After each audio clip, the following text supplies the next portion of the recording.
Este es el título del sermón que la voluntad del Señor quisiera compartir con vosotros hoy. Y bueno, supongo que no tenemos demasiada memoria, ¿no? Pues si tuviéramos esa memoria de elefante, recordaríamos que hace 2 o 3 semanas, 3 semanas o por ahí más o menos, que tuve la oportunidad de compartir con vosotros la palabra, hablamos de un tema que decía algo así como ¿y tú qué miras? ¿Y tú qué miras? Y en ese domingo hablamos de cómo nuestros ojos se centran en las cosas que se ven, en la realidad tangible, palpable, cotidiana, en aquello que tiene apariencia de ser, cuando realmente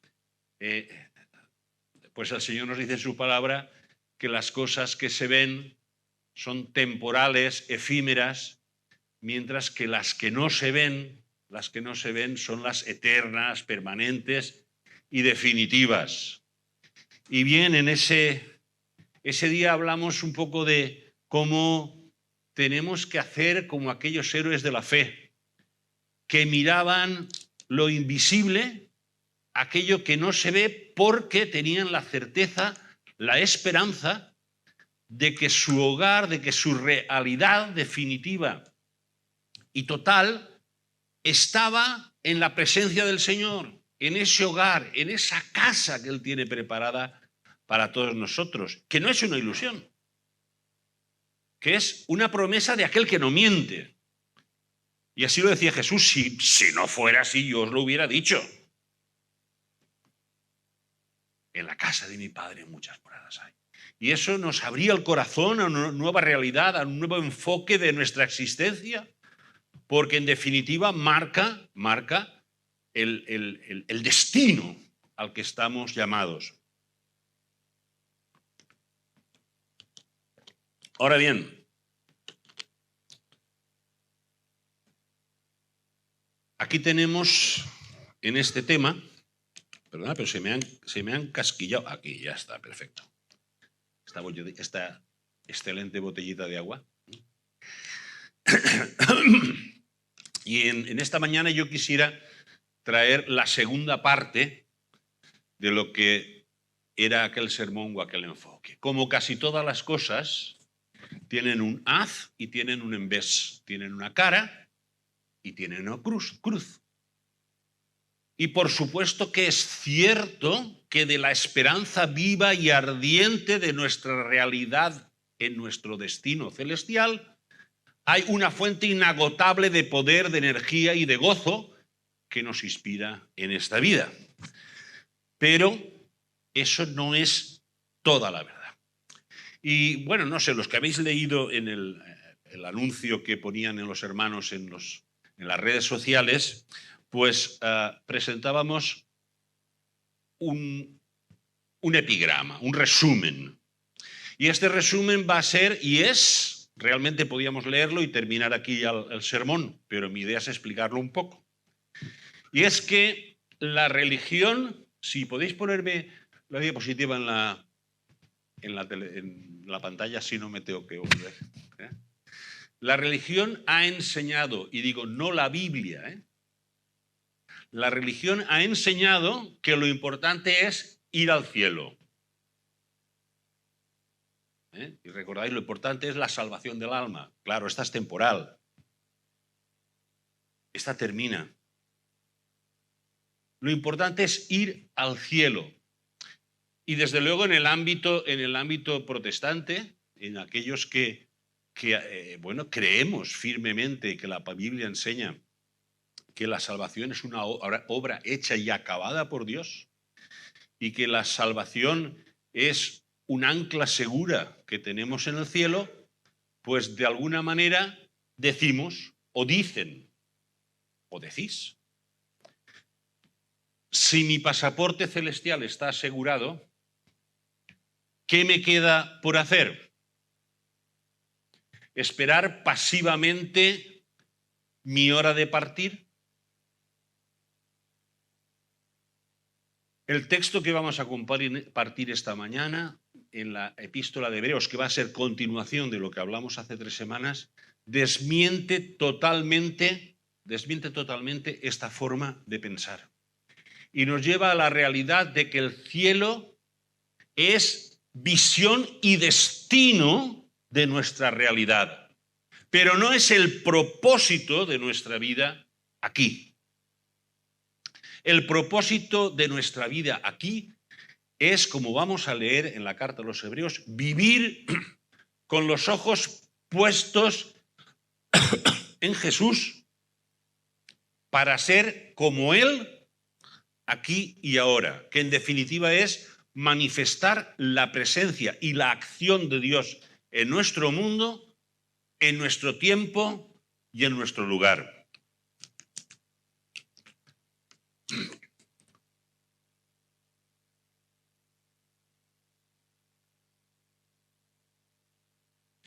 El pasaje que vamos a leer se encuentra, por si queréis seguirlo en vuestras Biblias,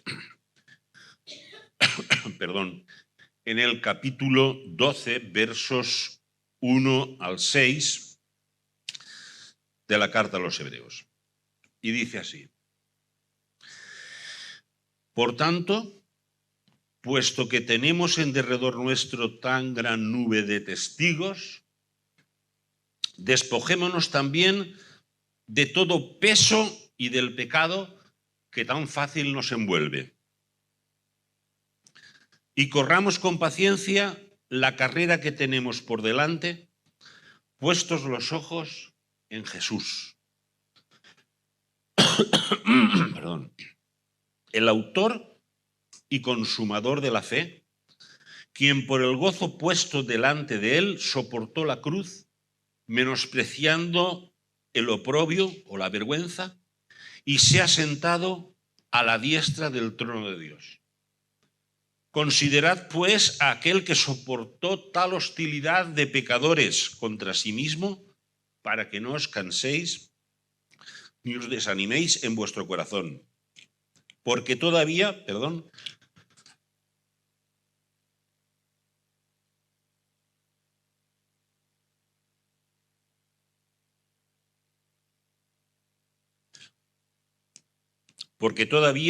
en vuestra lucha contra el pecado no habéis resistido hasta el punto de derramar sangre. Además, habéis olvidado la exhortación que como a hijos se os dirige. Hijo mío, no tengas en poco la disciplina del Señor, ni te desanimes al ser reprendido por Él, porque el Señor, al que ama, disciplina y azota al que recibe por hijo. Parece que de esos os lo agradeceré.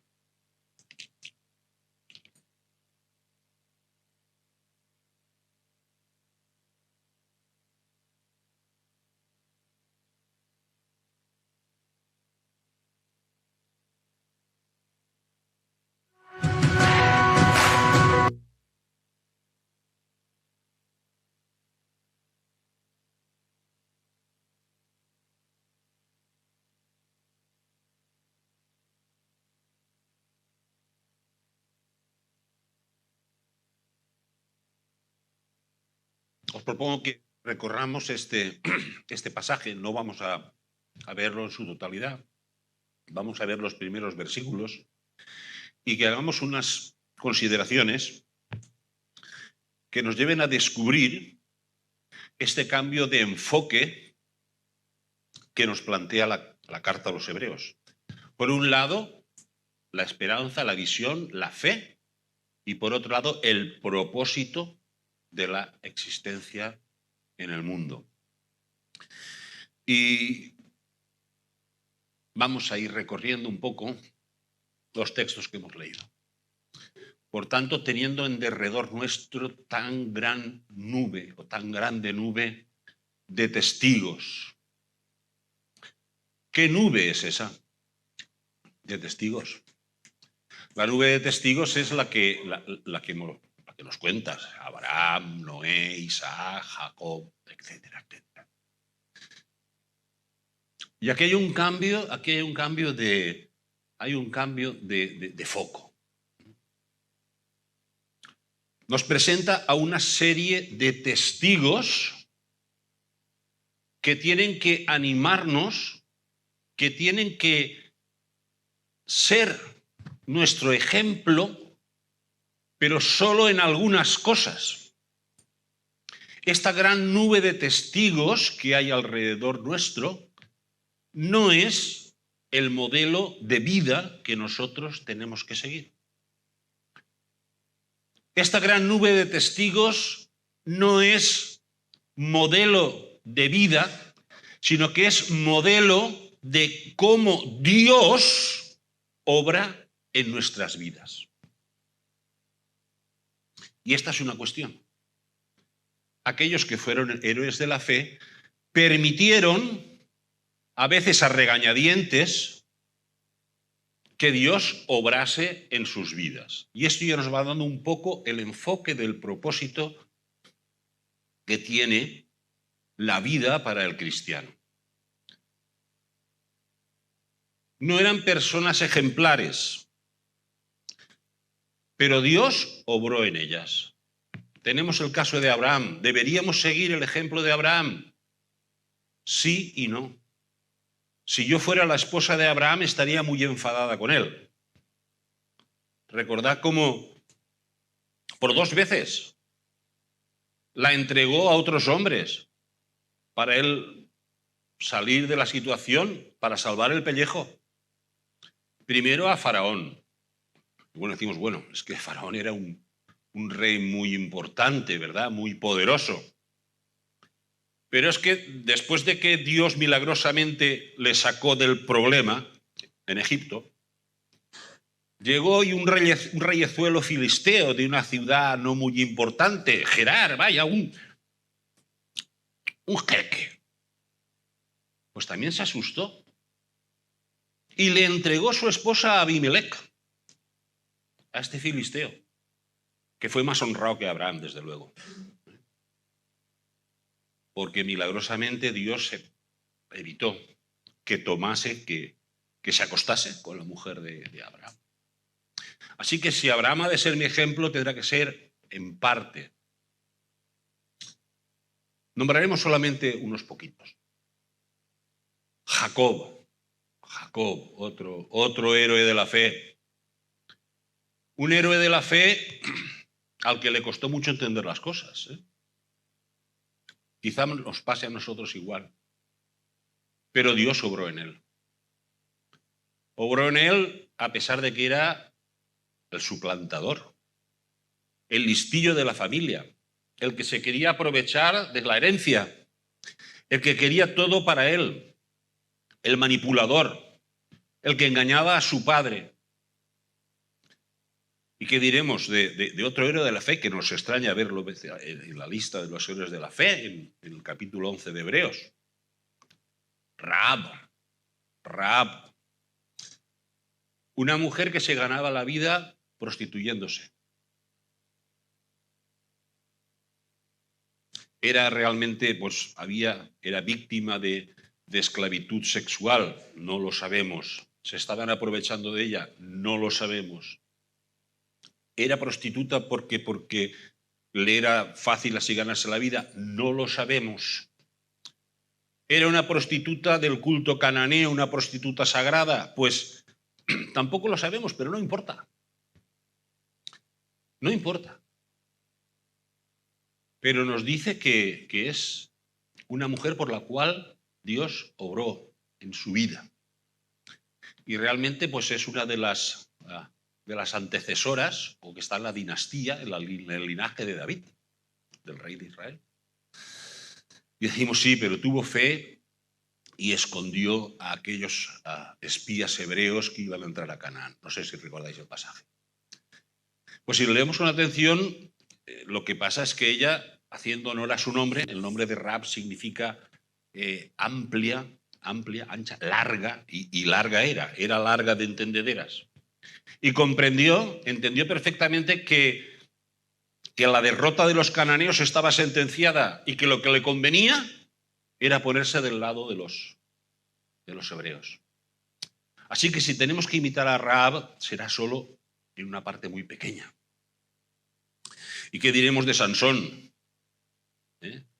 Un bohemio, indisciplinado, caprichoso, una persona fanfarrona, capaz de fanfarronear delante de los hombres, pero delante de las mujeres se deshacía como un terroncito de azúcar en agua. Lo que podíamos decir hoy en día en nuestros términos coloquiales era un calzonazos. Un calzonazos. Que por sus impulsos, por su sensualidad, había traicionado todos los votos posibles de su vocación de nazareo. Un fracaso de persona.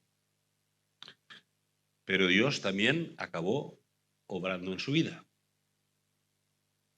Así que si tenemos que tomar ejemplo de Sansón, lo tenemos que tomar de muy poquitas cosas.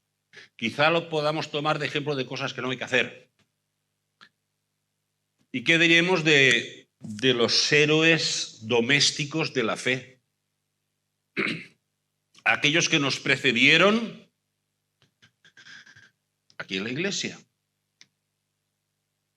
Aquellos que en el siglo XIX vinieron a España a predicar.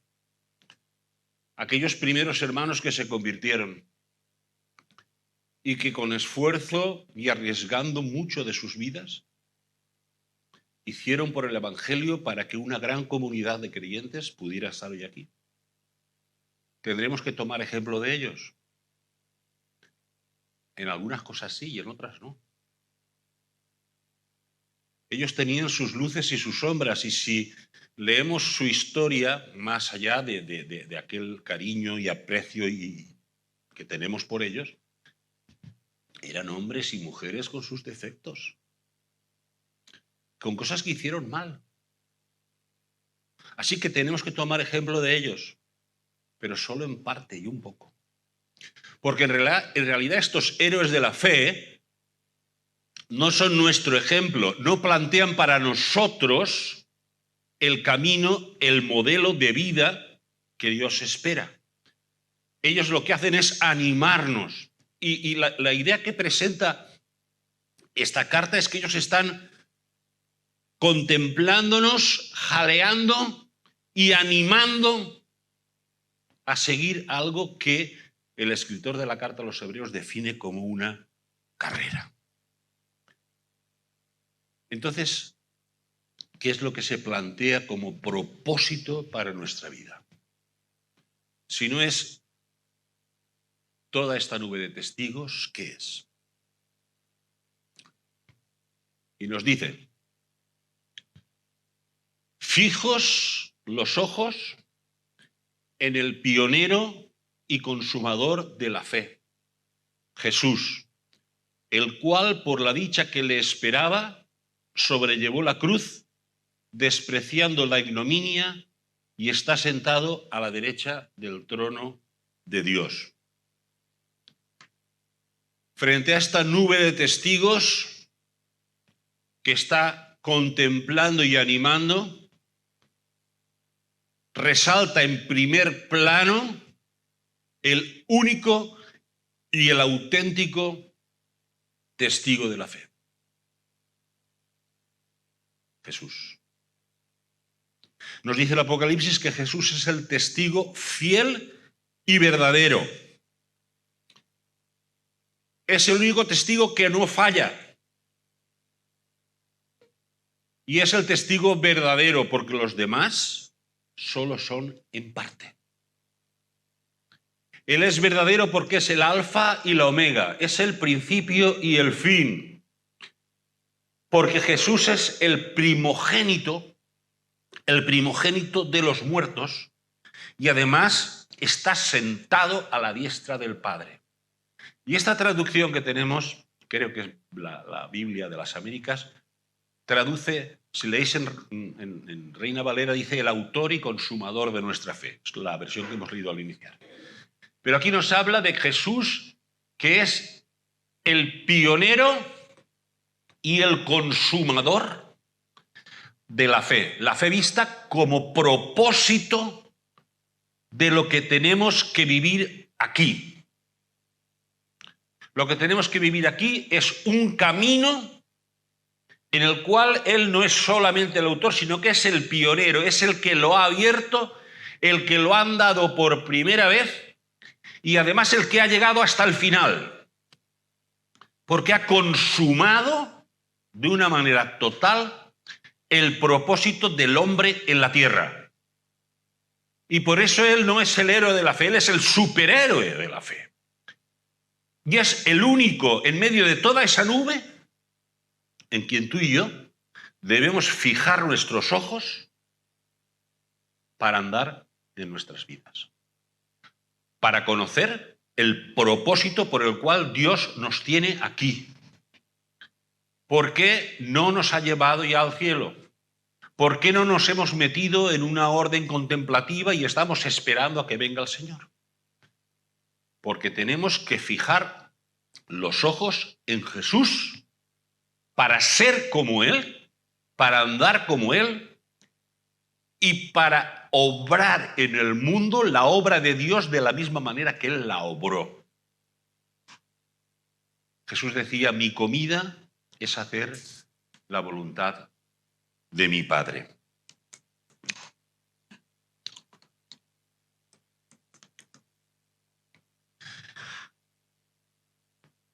Nos dice el autor de Hebreos que Jesús es este superhéroe de la fe.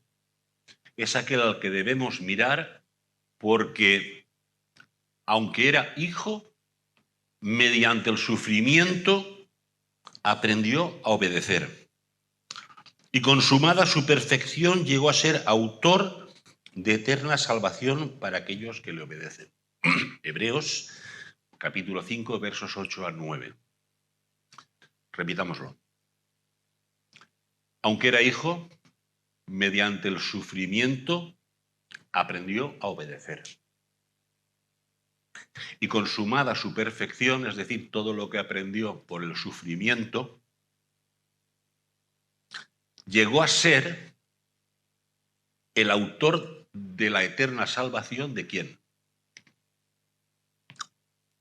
De aquellos que le obedecen. Es decir, hay dos puntos fundamentales. Cristo, siendo hijo, se hizo hombre para marcar el camino que debemos andar, y es el camino de la obediencia. Y es el camino de la obediencia que solamente se aprende por medio del sufrimiento. Porque obedecer no es fácil. Y el camino que Él abrió es el camino de salvación para aquellos que le obedecen. Tenemos aquí la clave de para qué estamos aquí. Para imitar y para ser Jesús en el mundo. Dicho de otra manera, para recorrer el mismo camino que Él recorrió. Y a veces pensamos que Jesús vivió y murió por nuestra salvación. Claro que sí. Pero vivió y murió dejando sus pisadas para que nosotros andemos en ellas. De hecho, decía Jesús, yo soy el camino, la verdad y la vida. ¿Y qué más?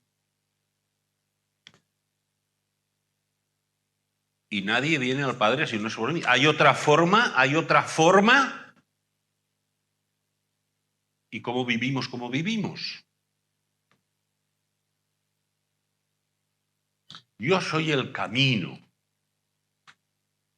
Soy el camino y marco el camino y hago el camino y hace camino al andar. El autor de Hebreos nos plantea este camino de Jesús, el camino que lleva al Padre, por medio de otra metáfora. Una metáfora que comparte también el apóstol San Pablo, que es la metáfora de la carrera. Esto lo habíamos visto en la otra diapositiva. Vamos a volver aquí porque esta foto nos tiene que decir muchas cosas. El apóstol Pablo y el escritor de Hebreos utilizan esta misma idea de los evangelios y nos presentan que el camino de Jesús es una carrera al Padre. Una carrera en la que se compite, en la que uno se esfuerza, en la que uno lucha. Jesús no era ajeno a esta idea. Decía, en el reino de Dios se hace violencia. Y solo los fuertes lo arrebatan. Es decir, no es un paseo. No es un salir por la tarde con Jesús a darse una vuelta. Es una carrera. Es una lucha. La diferencia con la idea del camino, aunque no es tanto, es que la competición, la alta competición, no se puede compatibilizar con otras actividades. Es decir, no puedo estar corriendo la carrera y parándome a saludar a los amigos o dejando que me hagan un selfie. Es decir, cuando se corre, se corre. Y no se hace otra cosa. Realmente el cristianismo, la religión no nos deja claro esto, pero sí la palabra del Señor. El camino al Padre es exclusivo. Si corremos la carrera que tenemos propuesta por delante, no podemos hacer otra cosa además. A riesgo de no correr la carrera. Esto era algo que aparece muy claro en el pensamiento del apóstol Pablo. Hechos 20-24. Y Pablo lo dice en momentos difíciles, no cuando las cosas iban bien. Pero de ninguna cosa hago caso. Ni estimo preciosa mi vida para mí mismo con tal que acabe la carrera con gozo. De ninguna cosa hago caso, con tal que acabe mi carrera con gozo. Y cuando estaba a punto de morir, que lo habían condenado, lo iban a condenar ya a ser decapitado en Roma, la conclusión que sacaba era: he peleado la buena batalla, una lucha. He acabado la carrera. He guardado la fe. ¿Cómo que has guardado la fe? ¿No vas ahora al objeto de tu fe, al cielo? La fe se plasma y se concreta en correr la carrera puestos los ojos en Jesús y en nada más. Jesús lo afirma exactamente igual que Pablo. Y descarta aquello que podemos decir, bueno, es que esa manera de vivir exclusiva para el Señor, eso es para los misioneros. Ellos tienen una tarea exigente y tienen que dejar todo a un lado. Y los pastores, bueno, pues los pastores también, porque ellos están al frente y tienen que apartar todas las cosas que puedan estorbar. Y por eso los curas católicos no se casan para no complicarse la vida, ¿verdad? Con hijos, con una mujer, etcétera, que van a ser un problema, unos obstáculos para sentirse libres en esa carrera. Pero es para este tipo de personas. El creyente de a pie no dice eso la religión. La religión es lo que entendemos nosotros de Dios. Bueno, tú vas a hacer algunas cosillas, tendrás tu devoción, tendrás tus ratitos que dedicarás a las cosas del Señor, pero ese compromiso así, firme, serio, no. Eso es para el clero. En la idea de Jesús no existe ni clero ni laico. Existe sacerdotes. Todos somos sacerdotes. Todos servimos a ese mismo Dios. Y Jesús lo decía muy claro. Y tan claro que aparecen los 3 relatos de los sinópticos. Lucas 9:23. Dice, y decía Jesús a todos, y subrayo esto, y decía Jesús a todos, si alguno quiere venir en pos de mí, niéguese a sí mismo, tome su cruz cada día y sígame. Y un poco más adelante, en el versículo 62, dice, ninguno, o sea, no se puede, ninguno que pone su mano en el arado y mira hacia atrás es apto para el reino de Dios.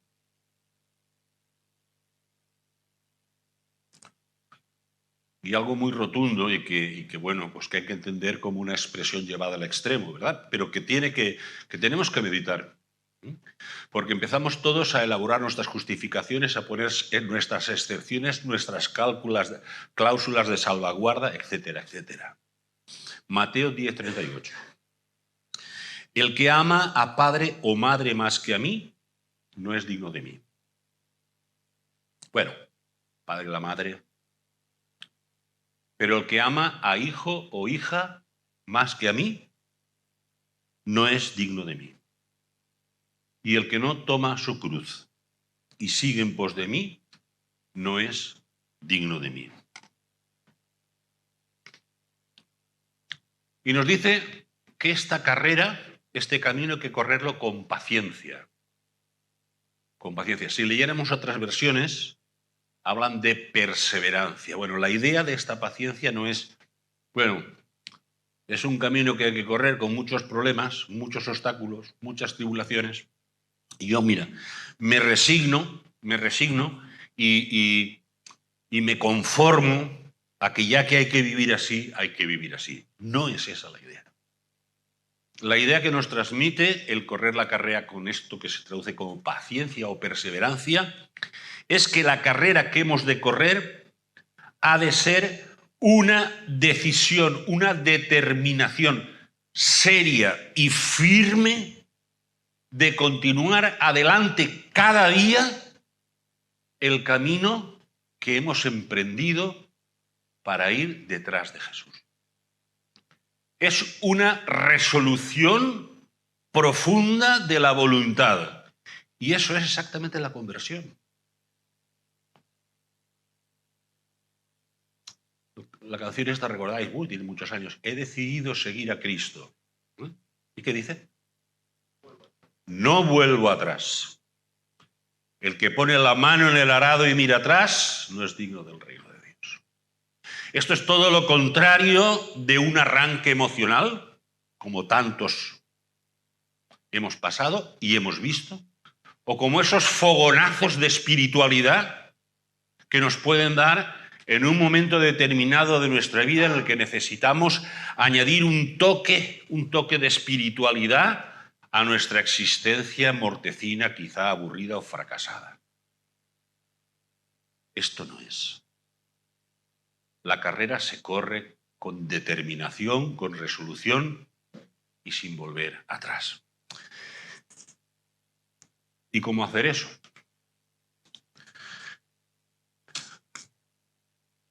Y ahí llegamos a la fotografía que vemos. Ese hombre no está yendo a Tokio, ahora a las Olimpiadas. Ese hombre se está poniendo en la pista de Tokio para salir a correr los 4000. Esa es la imagen que nos da la carta a los hebreos de las vidas, de muchas de las vidas de aquellos cristianos a los que estaba escrita la carta, y yo creo que plantea también la imagen de muchos de nosotros a la hora de seguir a Cristo. Y nos habla de dos cosas. Despojémonos también de todo el peso y del pecado que tan fácil nos envuelve. Hay dos cosas. El peso. ¿Qué es el peso en tu vida? ¿Qué es ese lastre que te estorba y que me estorba a mí? Para cada uno va a ser una cosa. Pero en general, y para darnos una idea que en qué tenemos que mirar, son todas aquellas cosas que no son indispensables, pero que queremos conservar o queremos alcanzar. Lo que queremos conservar o alcanzar que realmente no necesitamos es un peso, es una maleta de más sobre nuestra chepa a la hora de correr. Son los afanes estériles. Y yo miro a mi vida, y yo creo que debemos mirar cada uno a nuestra vida. Todas esas preocupaciones, ansiedades, afanes, proyectos cuyo resultado, cuyo rendimiento es estéril, que realmente aprovechan de muy poco o de nada, pero que están absorbiendo nuestras energías, esas energías que necesitamos para vivir una vida con propósito para Dios, para correr esa carrera que Dios pone por delante para nosotros, que impiden que el mundo pueda ver en mí y pueda ver en ti a ese Jesús, Hijo de Dios, el cual hace realidad que el Dios que nadie vio pueda ser visto ahora en este mundo.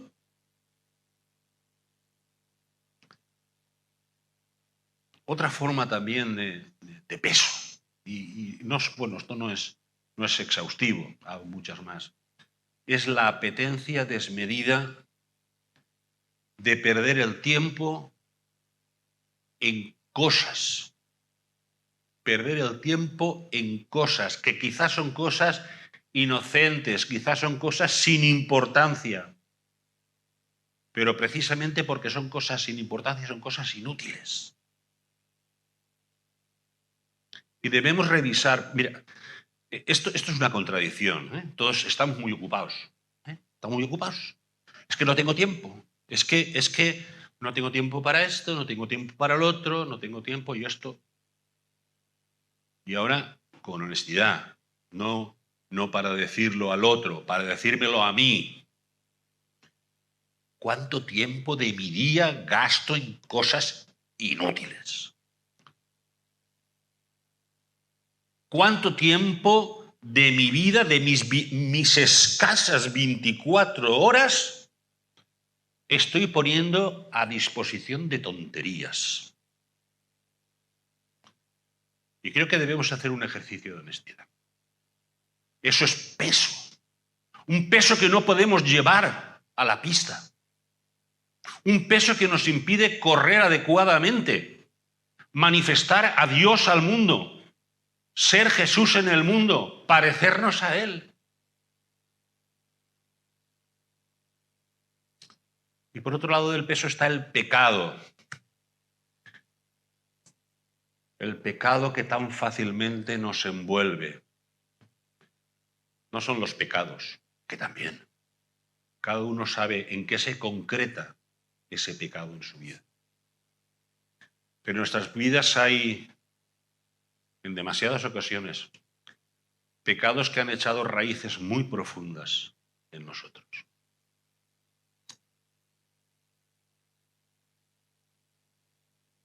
Raíces que se alimentan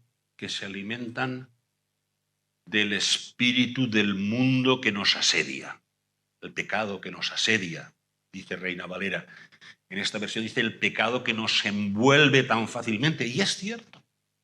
Estamos envueltos de una ideología, de unos valores, de una cultura y de una civilización que es pecaminosa.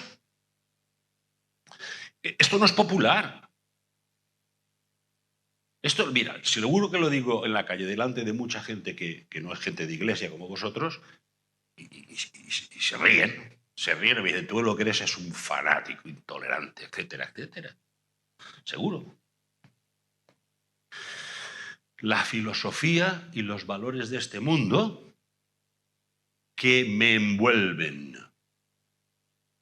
que me asedian y que poco a poco voy haciendo míos, asumiendo que las mentiras, el engaño, el disimulo, la manipulación, sobre todo la manipulación del lenguaje, son aceptados socialmente, de tal manera que prácticamente no se les puede distinguir de lo que es la verdad y de lo que es la honestidad y de lo que es la integridad y lo que es un verdadero deseo de hacer el bien. Está igualado. Y eso lo vamos aceptando y va calando en nuestra forma de comportarnos y de relacionarnos. Ese pecado nos asedia, nos envuelve. Es la posverdad. Es la construcción de nuestro propio y personal relato de lo que está bien y de lo que está mal. Es la moral hecha a mi medida, según mis circunstancias y mis apetencias. Porque en definitiva lo que nos enseña este pecado que nos envuelve es que lo que yo quiero ha de ser como yo quiero, porque yo lo quiero. Y os remito a los anuncios de televisión. Y en definitiva, si lo que ha de ser lo que yo quiero porque yo lo quiero, es porque yo tengo mi verdad. Y es la verdad mía la que importa. Pero Jesús dijo, yo soy el camino, yo soy la verdad y yo soy la vida, porque los demás caminos conducen a la muerte. Y la verdad es vivir como Jesús vivió. El relato es el relato de la vida de Jesús tal como la vivió. Y ese es nuestro propósito. Por eso estamos aquí. Y por eso debemos correr la carrera. Porque Dios quiere manifestarse y obrar en el mundo y que el mundo conozca su amor, su salvación y le glorifique. Queridos hermanos, despojémonos, yo el primero con vosotros, del peso y del pecado que tan fácilmente nos envuelve, para que mirando fijamente a Jesús podamos vivir las vidas con el propósito por el cual Él nos tiene todavía aquí y ahora. Amén.